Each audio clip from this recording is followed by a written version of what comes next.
फिर निकाल दें। भाई मेरे को लगता है कि भगवान ने दिया तो भगवान के पास रहनी चाहिए, घर पे तो जंग लग जाएगा और फिर सही ऐसी बात है, ये एंटीक पीस की तरह सही पड़ी बात है रहेंगी। भाई, ठीक है, तो मुझे लगता है कि भगवान ने दिए, उनके पास रहनी चाहिए, सबसे सेफ जगह वही है, बिल्कुल। उससे कुछ नहीं है। एनर्जीज भाई, मैं वहां जब क्या? गया था ना, वो ट्रॉफी को देख के मुझे अलग ही गूज़बम्स आ रहे थे। मैं कहा हाँ, वाह क्या बात है, हाँ, अपने घर पे ना छोड़ के बंदा यहाँ पे छोड़ा हुआ हाँ, है। Very good, very good, yes. बहुत ही बढ़िया। कुछ एक ऐसा एक्सपीरियंस बता जो तूने हाँ, भगवान को एकदम महसूस किया यार कि यार कुछ मैजिक ही हो गया यहाँ देख पे। मैं तो बताता हूँ, हम लड़के हैं, है ना? हम ना बिलीव करते हैं, पर कई बार हम डाउट में भी रह जाते हैं कि जब कुछ ऐसी बातें हो रही होती हैं, सुनते हैं, हम कहते हैं ऐसा थोड़ी होता होगा यार, भगवान खुद आके दर्शन थोड़ी दे देंगे। तो मेरी सिस्टर ना गुरुजी में बहुत बिलीव करती है, हाँ दिल्ली में जाती है, हाँ वो हाँ। बड़े मंदिर जाती है, हम्म। ठीक है? और ये भी उसने मुझे पहना के रखा है ब्लेसिंग का अपना अच्छा। कहना कि मेरी साथ राखी की तरह का यही है हाँ। जो तेरी रक्षा करेगा। तो जब गुरुजी की का मेरी बहन के घर पे ना, मेरी दोनों सिस्टर के घर पे एक कमरा गुरुजी का है ना? उन्होंने अपना उनका पूरा वो बनाया हुआ है हम्म कि गुरुजी यहाँ पे रहो। हम्म तो मैं उसके घर पे सत्संग था, तो मैं हम्म उसके घर पे गया हम्म और मैंने देखा कि ऐसे जोत चल रही है, हम्म। मुझे उसके अंदर ना गुरुजी दिख रहे हैं। हाँ, मैंने वीडियोस देखी हुई है यार ये वाली। उसके अंदर मैं तो सच बता रहा गुरु हूँ। जी की और शक्ल दिखती है। हाँ, और हाँ मैंने बोला कि अगर आप हो, हाँ ठीक है? या मुझे वहम है या हाँ ऐसा हो रहा है, हाँ। या आप मुझे कुछ क्यू क्यू दो, है ना? ताकि मुझे लगे कि आपकी प्रेज़ेंस यहाँ पर है। हम्म। और मेरी सिस्टर की ना गुरुजी के आगे ऐसे बेडशीट बची हुई थी, उसके ऊपर ना पैर के निशान आ गए। ओ। खुद दब गया पैर की जगह वाओ। और पूरे पैर के प्रिंट्स आ गए। तो मैंने उस टाइम मेरे गूज़बम्प्स ऐसे, और मैं ऐसे था कि भाई अगर हम माने तो ये अच्छी एनर्जीज़ जो हैं, हम्म ये होती हैं। हम्म। और मैंने बहुत सारे ऐसे लोग देखे हैं उनके घर पे जिनके अंदर वो होती है शहद की शायद वर्षा। वर्षा होती है। हाँ। और तो अगर फ़ोटो से निकलते हैं यार, कुछ तो एनर्जीज़ हैं, ऐसे तो कोई आके गिर के नहीं जाएगा, कुछ करके नहीं जाएगा। और मैं बताऊँ, जिस दिन से मेरी सिस्टर मेरे घर पे थी, उनके घर नया घर बना है, गुरुजी का कमरा। मेरे जीजू ने मैं तेरे को वीडियो दिखाता हूँ इसके बाद। हम्म। उन्होंने वीडियोज़ भेजी हैं, उनका कमरा एक, ये तेरा कमरा ब्लॉक हो रखा है ना हाँ ऐसे, हाँ। अब ये खुल तो नहीं सकता ना, हम्म। वो कमरा बार-बार खुल रहा था और बार-बार बंद हो रहा था। अच्छा। बार-बार खुल रहा था और बार-बार बंद हो रहा था। तो उन्होंने वो वीडियो बना के भेजी, गुरुजी का कमरा ऐसे खुल रहा है, ऐसे बंद हो रहा है और वो अपनी प्रेज़ेंस देके जा रहे हैं, वाओ। You know? क्योंकि वो बहुत भक्ति करती हैं यार, हाँ। नहीं, बहुत। मैं दीदी को वो जानती है, पता है हाँ, मुझे, हर दीदी महीने तो उनके घर पे बहुत सत्संग ज्यादा। होता हाँ, है, बड़ी वाली दीदी ना। दोनों, दोनों। दोनों, दोनों। छोटी दीदी तो बहुत ज़्यादा, छोटी दीदी तब बड़ी दीदी उस टाइम बड़ी छोटी थी ना जब मैं यस, उस मिले थे टाइम तो। बहुत छोटे थे। हाँ। अभी उसका मैंने गाना भी साईं जी के ऊपर गाना भी रिकॉर्ड किया है। अभी हैं। हाँ, अगले हफ्ते में शायद 10 दिन में वो भी अपने लेवल पे निकाल मैं दूँगा। लिंक डाल दूंगा यहाँ हाँ, पे। मैं तेरे को भेज और दूँगा। भाई बहुत ही यस, बढ़िया। यस। साईं बाबा को तूने डेडिकेट किया है? हाँ, मेरी बहन ने गाया है। अ, दीदी ने कहा है? यस, छोटी वाली छोटी ने? सिस्टर ने। क्या बात कर रहा है, हाँ, दीदी भी सिंगर है? मेरी पूरी फैमिली, मेरे मॉम, मेरे दोनों सिस्टर्स और मैं सिंगर हैं, अच्छा, मेरे तो तू डैड को ये छोड़ अपने के। ब्लड में ही लेके आया मेरे हुआ है। ब्लड में है ना, मेरी मॉम बहुत सुंदर गाती हैं। क्या बात कर रहा है बहुत सुंदर गाती है मेरी मॉम। भाई, फिर तो मैं आंटी को यहीं पे बिठा के घुमाऊंगा तो फिर तो। आंटी के साथ पॉडकास्ट कर, मेरे से ज़्यादा कंटेंट मुझे क्रिएटर है। 100% आंटी ने तो तेरी बातें ऐसी ऐसी बतानी है जो तू अभी जो इतना शरीफ बन रहा है ना, फिर आंटी ने खोलनी मैं छोड़ कहीं रखी है आने के काबिल नहीं रहूँगा भाई। तेरी। आंटी बताती थी ना वो तेरे लिए लंच यस, पैक करने, 4-4 लड़ाई 5-5 झगड़े। किलो। तेरे को पता है जब मैं डाइट करता था, मेरी कॉलेज में होता था, मैं एग्स वगैरह लेके आंटी जाता था, अंडे से पूरा बड़े डाइट करता प्रॉब्लम था। थी आंटी को। हाँ, और लड़कियाँ अंडे छीलती थी। हाँ। बैठ के बहन चीट रही मेरे है। के अलावा कैंटीन में बैठी हैं और लड़कियों को सामने आके रखते रही, भाई ये एग्स थोड़ा आई नो छील ले आई नो ऐसे। आई नो आई नो, बता रखा तेरे वो मम्मी ने, पापा ने, बहनों ने तेरी सारी हरकतें बताई थी। तू जब उस दिन यस, हम तेरे घर पे बैठे हुए थे और तू गाना गाने चला गया था कहीं एक यार। बार मैं घर से स्नीक मार के गया, हाँ घर पे कुंडा लगा के, मेरे घर से ना पीछे के घर अटैच है, तो हाँ वहाँ से स्नीक मारना बड़ा मुश्किल है। और हाँ। हम लौंडे हैं भाई, हम कुछ भी कर सकते हैं। तो हम चढ़ के मैं ना वहाँ से पीछे करके एक्टिवा में दोस्त आया हुआ लेने चला गया, और मेरा कुत्ता वैसे भौंकता नहीं था, ऑस्कर, साला तेरा उस दिन भौंक कुत्ता पड़ा। भी याद है मुझको। ठीक है, ऑस्कर भौंक पड़ा। वो डैड कह रही थी, तू क्यों भौंक रहा है? हाँ डैड ने दरवाज़ा खड़काया होगा मेरा कि देखिए क्यों भौंक रहा है, मैंने हाँ दरवाज़ा खोला नहीं, तो हाँ। डैड पीछे के दरवाज़े से आ गए, उसकी चाबी डैड के पास थी। डैड मुझे फ़ोन कर रहे हैं, जिस गाड़ी में गया है ना, उसी गाड़ी में वापस आ जा। अच्छा। मैं कहा मैं तो बाहर तक ही गया था, मैं आ रहा हूँ। बाहर तक जाने के लिए तुझे कूदना क्यों पड़ा? हाँ सही बात है। फिर बड़े चफड़े हुए, मैं कहा यार पकड़ा गया यार। तेरी ये सारी बातें सुनने के बाद ना मुझको एक स्टोरी याद आ रही है भगवान जी की। एक ना थे उपमन्यु करके, वो ना अभी आज की डेट में अगर उनको कोई जानता है तो वो शिव जी के सबसे बड़े भक्त थे। ठीक है, तो वो छोटे थे बहुत। ये जब मैं एक शो कर रहा था ना, रावण जब बना था, तब रावण ये स्टोरियां बताता था गणेश जी को, तो करके मुझे स्टोरियां याद है। ठीक है, तो उसमें एक ऐसी स्टोरी थी कि ना एक उपमन्यु थे, छोटे, बहुत छोटे से, मतलब बालक, कितने, 10-12 साल के। तो ना बड़े गरीब थे, उनकी मम्मी थी, उनके पापा नहीं थे। तो क्या होता है, उपमन्यु अपने फ्रेंड्स के साथ खेल रहे होते हैं, तो उनके फ्रेंड्स के मम्मी-पापा बुला लेते हैं कि आ जाओ, आ जाओ बच्चों, चलो आ जाओ, अपना खाना खा लो, दूध पी लो। तो बच्चे अपने-अपने घर चले जाते हैं, ये भी अपने घर चले जाती हैं, अपनी माँ को बोलते हैं, "माँ मुझे खाना दो।" तो माँ कहती है, "बेटा खाना ठीक है, तू बैठ जा, मैं तेरे लिए खाना बनाती हूँ।" तो ना वहाँ ना 2 पतीले पड़े हुए थे खाली-खाली से। तो उन दोनों पतीलों को देख के ना माँ को बोलता है, "माँ आज तो 2-2 खाना बनाया है, 2-2 सब्जियाँ बनाई हैं आपने। वाह! आज तो मज़ा आ जाएगा।" फिर माँ खोलती है तो खाली होते हैं वो डब्बे। तो माँ बोलती है कि बच्चा होता है वो, तो माँ प्लेट निकालती है, बोलती है, "ये देख, ये ना अदृश्य खाना है, इसमें पावर है, मतलब ये दिखता नहीं है लेकिन बहुत टेस्टी खाना है।"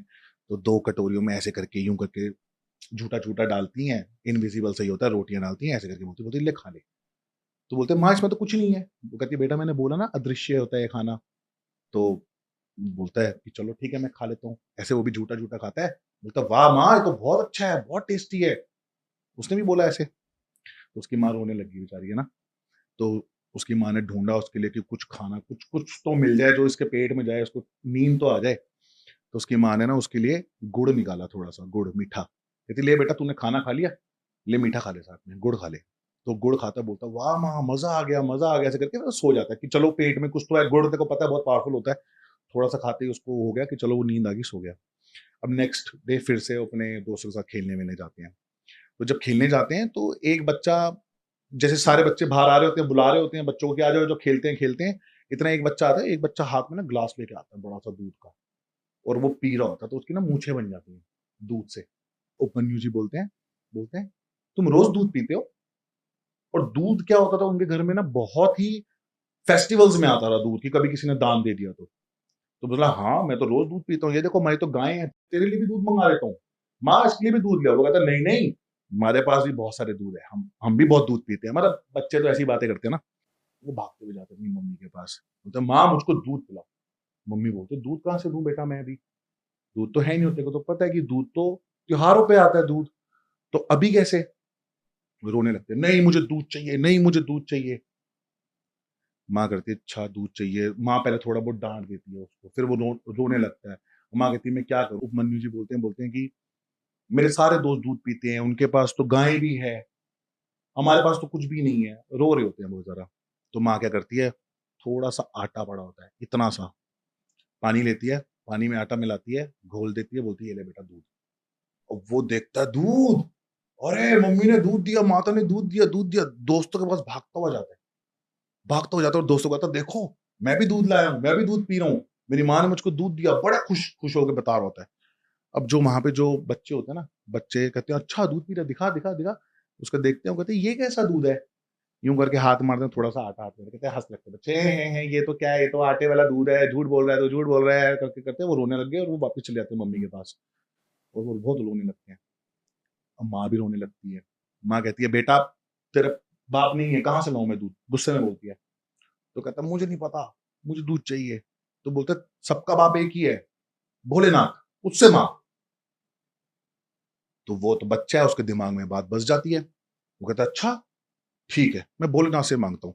अपने घर के कोने में बैठ के मंत्र करना शुरू, "हे भोलेनाथ, मुझको दूध चाहिए, मुझे दूध चाहिए। हे भोलेनाथ मुझे दूध पिलाओ, मुझे दूध चाहिए और आप ही पिलाओगे।"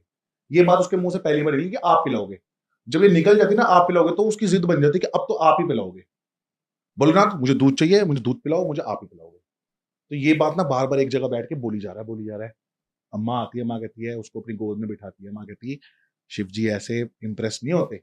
शिव जी को इम्प्रेस करने के लिए सालों-साल लग जाते हैं। शिव जी ऐसे किसी के पास भी नहीं आते। बहुत मुश्किल है शिव जी को इम्प्रेस करना। ये तो एकांत में जाके तप करना पड़ता है, उसके बाद जाके आपको शिव जी प्रकट होते हैं।"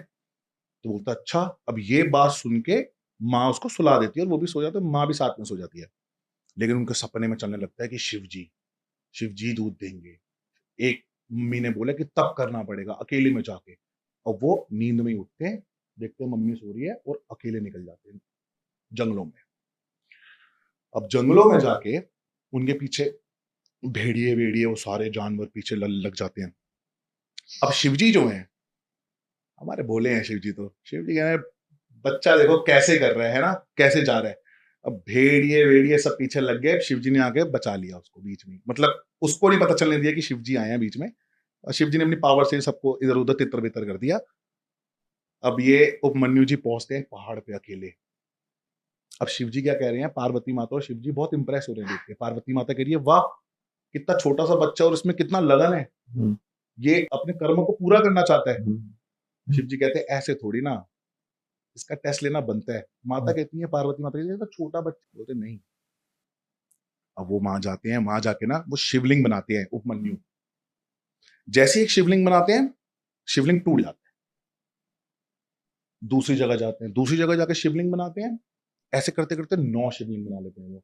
सब टूट जाते हैं। उनको ध्यान आता है कि माँ ने बोला था कोई भी कार्य शुरू करने से पहले गणपति जी का नाम ज़रूर लेना होता है।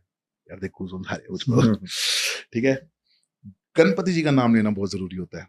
तो यूँ याद आता है उनको बोलते हैं, "गणपति बप्पा मोरया" ज़ोर के सारे शिवलिंग वापस खड़े हो जाते हैं भाई, उसी वक़्त पे। और उनको समझ में आ जाता है कि बस अब मैं करूँगा और वो बैठ जाते हैं, वो ध्यान लगाना शुरू करते हैं, शिव जी का मंत्र जाप शुरू हो जाता है।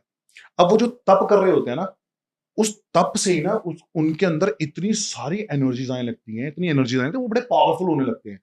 मतलब इतना तप उनमें पैदा होने लगता है कि आस-पास जहाँ वो बैठे होते हैं, आस-पास की चीज़ें जलने लगती हैं, खराब होने लगती है। शिव जी कहते हैं, "टेस्ट तो इसका बन रहा है, अब मैं इसका टेस्ट लेता हूँ।" माता पार्वती कहती है, "आप रुको, पहले मैं जाती हूँ।" माता पार्वती जाती हैं गाय बन के।